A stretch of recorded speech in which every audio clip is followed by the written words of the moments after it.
Today I want to look at John chapter 2, verses 13 to 25. John's telling of the story of when Jesus cleansed the temple.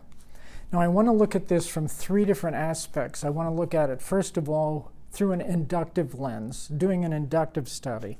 Second of all, a literary study. And third of all, just analyzing the text and drawing conclusions. So when you look at a text inductively, the first thing you do is you ask some basic questions. Who, when, where, comparisons, contrasts, progressions, things like that. So if we're in John chapter 2, the story of when Jesus cleansed the temple, and we look at who is listed there, we find that the main character is Jesus, obviously.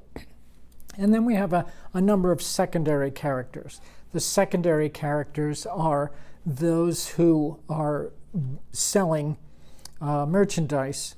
We also have the disciples as secondary characters, and we also just have the Jews in general, the people, as secondary characters. And so if we're looking at what it tells us about the primary character, Jesus, then we look at some things that are repeated in the text and how it develops those ideas. And what it tells us about Jesus, first of all, is that he is a person with prophetic authority.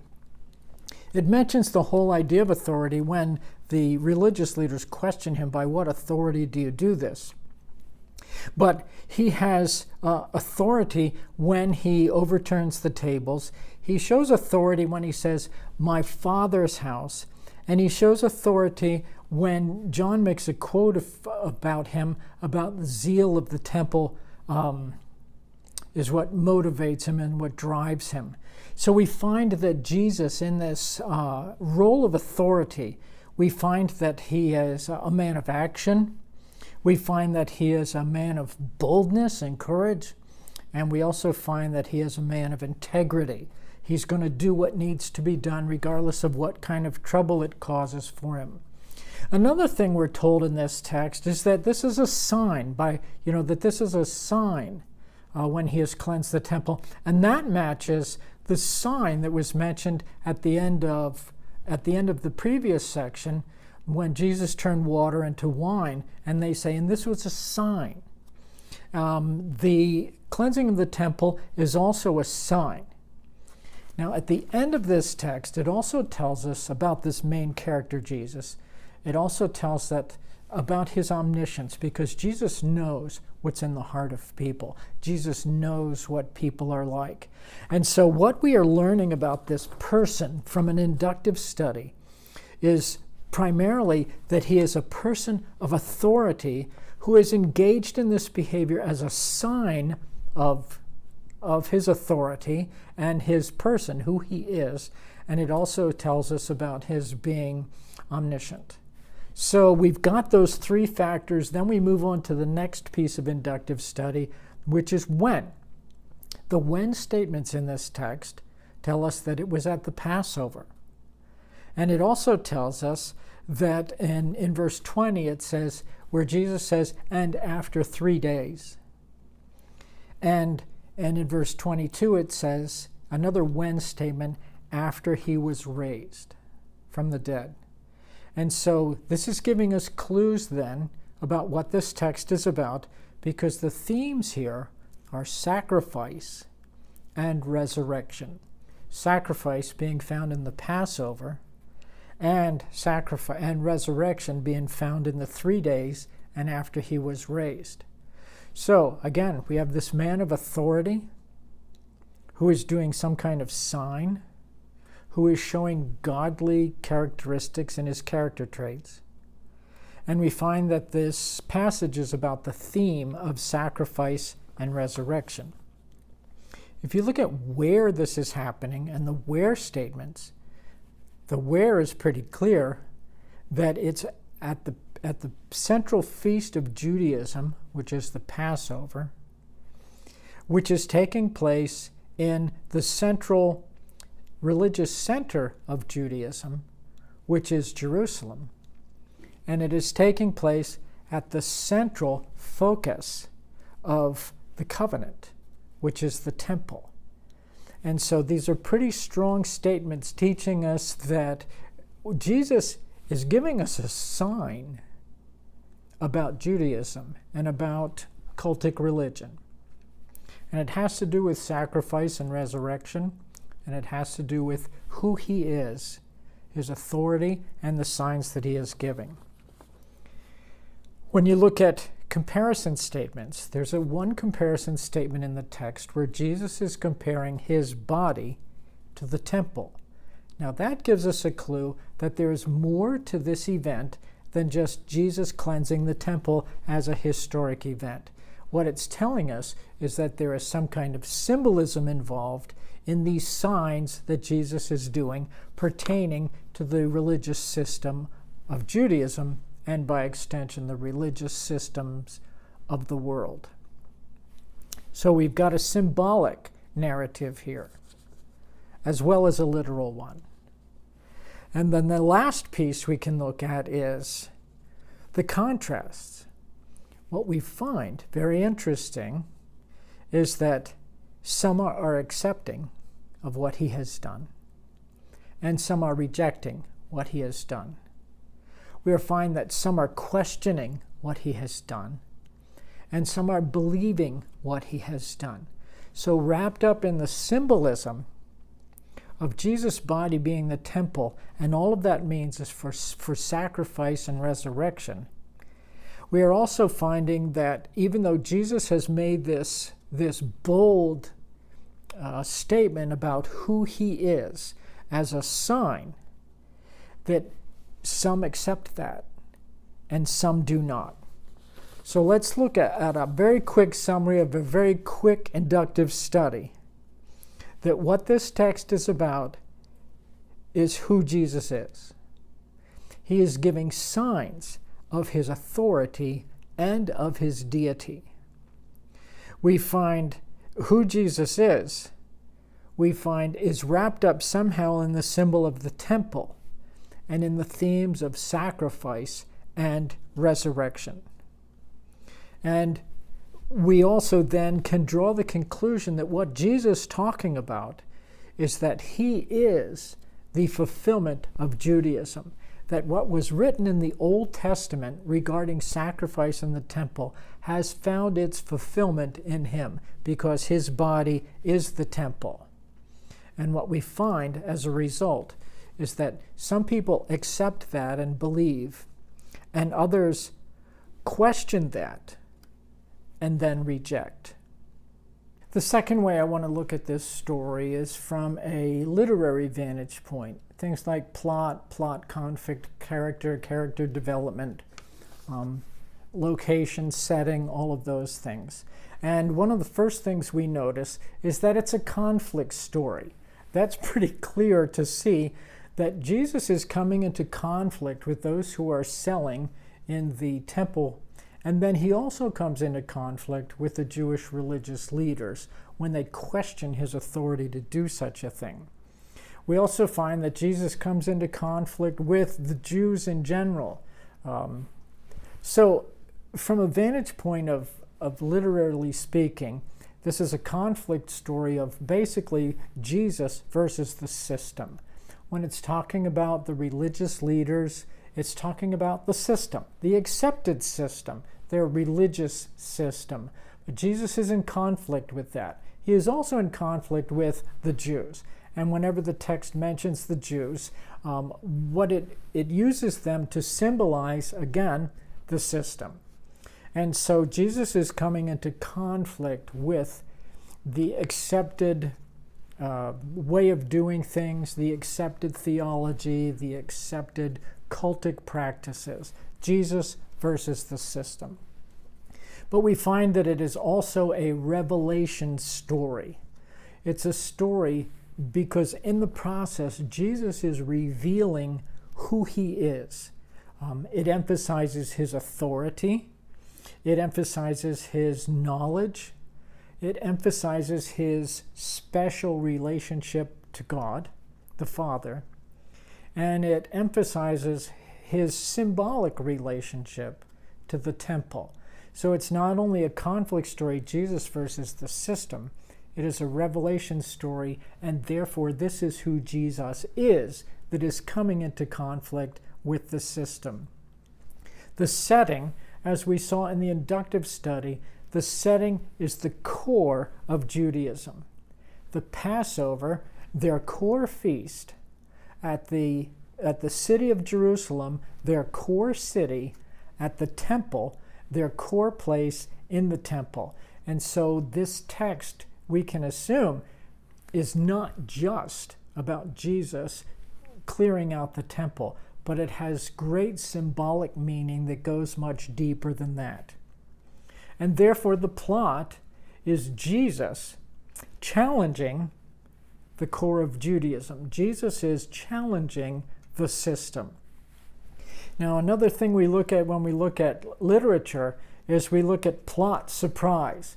What is it that happens that takes us by surprise, that we didn't really realize that was coming when we first read the story? And what it does, the surprise, is that it introduces a little bit of a note of revolution. You know, this is not Jesus' pet peeve. It is not some private campaign. What it is a prophetic, messianic gesture of great symbolic import, in which God himself enters the temple as the prophecy has said he would do, with divine authority to cleanse it. So we're getting much closer to what this story is really about. And so the themes we can understand from this segment, John 2:12-25, that repeat the themes that were in chapter 1, verses 1-14. He came unto his own, and his own received him not. But as many as will receive him, he gave them the license or the right to become a child of God, even to those who believe on his name. It is also underscoring a theme from chapter 1, where it says, and we beheld his glory. The glory is of the only begotten of the Father, full of grace and truth. That's in John 1:14. His glory was observable. And people are noticing that, and they are accepting that, and they are believing that and receiving him. So those are the literary themes of the story, but there's also a touch of irony that I want to talk about before we move on. It's interesting that Jesus will bring about the very sign that they ask Jesus to produce. By what authority do you do these things? And the Jews are actually the one who are going to bring that about, because the Jews are going to be the one who are instrumental in his death, and therefore paving the way for his resurrection. And so when they question him, it's ironic. By what authority? What sign can you show us to prove these things? They themselves will create this sign. The other piece of irony here is that to put Jesus to death is to offer the one sacrifice that can truly expiate or atone and pay for sins. And in doing this, it will doom the temple as a place of sacrifice. To put Jesus to death is what eventually dooms the temple as a place of sacrifice. The Romans will come in AD 70 and destroy the temple, and Christianity will flourish. And then the temple has never again been rebuilt, as you know. And there have no longer ever been sacrifices there, because as Hebrews says, the one sacrifice that can truly be effective, the sacrifice of Jesus on the cross, is what has happened in its place, and Jesus talks about that here. So let's put all this together. This cleansing of the temple actually happened. So it had a practical aspect to it, and that was clearing out a desecration that was distorting the meaning of the temple and the sacrifices. But, as I've shown, it also has great symbolic meaning. Embedded in the event is a very important message about who God is and what he wants. As far as the first part, it was like cleaning out the garage or the attic. Jesus was cleaning house. There was stuff that needed to go, that didn't belong there.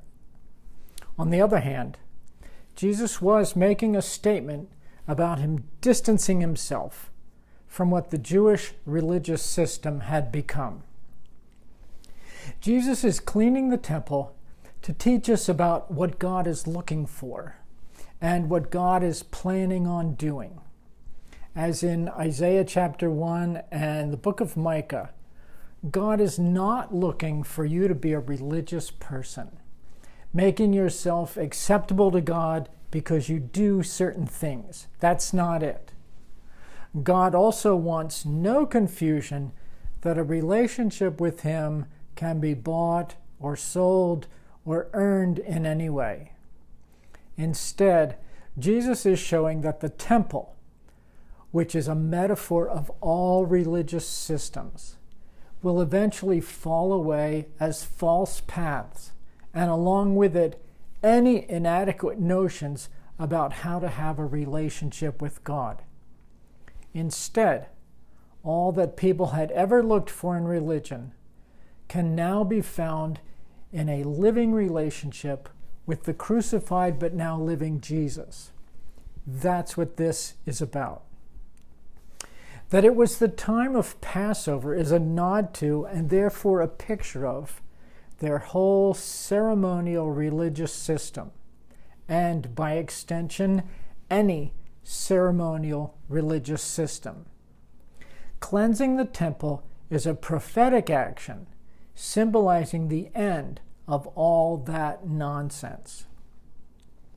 Pastor Jerry Gillis said, "What Jesus was doing functionally when he was flipping tables was shutting it down for a little while to help them understand that the temple is a shadow of reality, and the shadow becomes redundant when the real temple shows up." See, Jesus is showing that their making the temple into a marketplace was a desecration. But that was not the worst part. The worst was that they had used their religion to cheapen God and to desecrate the person of God in the eyes of people. The people were making God what they want him to be, rather than following his accurate revelation of himself for what he's really like. We have to follow the reality, not the prevailing model, regardless of what the majority may say. Paul makes the same point later when he realizes that all his religiosity was an expression of self-exaltation and not God-glorifying at all. You see, the Jews who were present that day when Jesus overturned the tables understood this is exactly what Jesus was implying. They picked up on the idea that Jesus was portraying himself as the Messiah, who was challenging their religious system. "By what authority are you doing these things?" they asked him. And they were basically saying, if you are claiming to be the Messiah, as seems to be the case, then prove it. Tasker writes, quote, "In asking for a sign, the leaders understood that Jesus was, by his actions, challenging the entire sacrificial system. It is extremely significant that his reply is a prophecy of his death and resurrection." Unquote. You see, his resurrection is designed to replace religion. The core of the passage, its crux, is in John 2:19, where Jesus says, "Destroy this temple, and I will raise it again in 3 days." You see, the temple represents everything Judaism: the Torah, the sacrificial system, the priesthood, atonement, and God's presence in their midst. Jesus has cleansed the temple, meaning Judaism has been weighed in the balances and found wanting. Then he replaces the temple with his bodily resurrection. Now let's look at these. Alan Chappell observed that the activities Jesus interrupted were for the benefit of the pilgrims to the Passover festival. Without the provision of animals that met the rigorous standards laid down in the Torah, most people would have been unable to offer any sacrifices.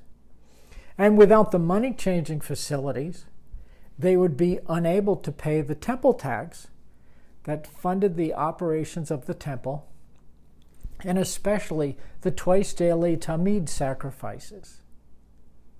Jesus' intervention, Chappell says, thus amounts to much more than a cleansing. His actions are a symbolic abolition of the temple cult.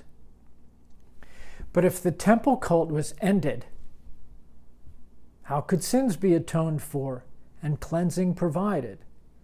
This, then, is where Jesus speaks of his death and resurrection. The real sacrifice acceptable to God was the Lamb of God on the cross. The definitive proof of Jesus' claims would be his resurrection. Now, the passage ends then with the idea that we should never trust the spiritual leanings of men. We can only trust what is revealed to us by God. History has shown us that the religious directions of humans are always fraught with misdirection. So let's be clear about what this text is teaching us about God. First of all, God is interested in your heart devotion, not your religious rituals. He doesn't care about how religious you are. He cares about your love for him and for each other. Second, God is letting us know that we are not saved by what we do. We are saved by what he does. Religious people around the world have been getting that wrong since the beginning of religious people. And what is the text teaching us about Jesus himself? First, he is the temple, meaning that he is God. The temple in their world was designed to be where God's presence resided. Jesus is saying that he and God are the same presence.